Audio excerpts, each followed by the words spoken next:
Hi sir പേര്? പേര് ബിനുകുമാർ. ബിനുകുമാർ. സാറിൻ്റെ ഇമെയിൽ ഐ ഡി ഞാനൊന്ന് പറയാൻ നോക്കിക്കോട്ടെ. ഓക്കെ. സാറിൻ്റെ ഇമെയിൽ ഐ ഡിയുടെ ഫസ്റ്റത്തെ അക്ഷരം സാറൊന്ന് മൈൻഡിൽ റീഡ് ചെയ്യും. ഓക്കെ. എൻ്റെ കണ്ണിലേക്കാണ് നോക്കുക. സെക്കൻഡ് അക്ഷരം, തേർഡ് അക്ഷരം, ആറാണോ തേർഡ് അക്ഷരം? അതെ. അതെ.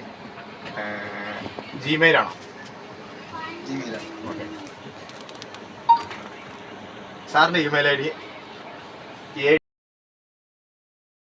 ADR അടുത്ത അക്ഷരം ADR ABN BN@gmail. അതിനാണ് ഇമെയിൽ ഐ ഡി. हम सर फिरे बिगड़े हुए नवाब है, पढ़ लो हमें हम तो खुली किताब है, हड्डी भी हम है और हम ही कबाब है, हम पागल नहीं है भैया, हमारा दिमाग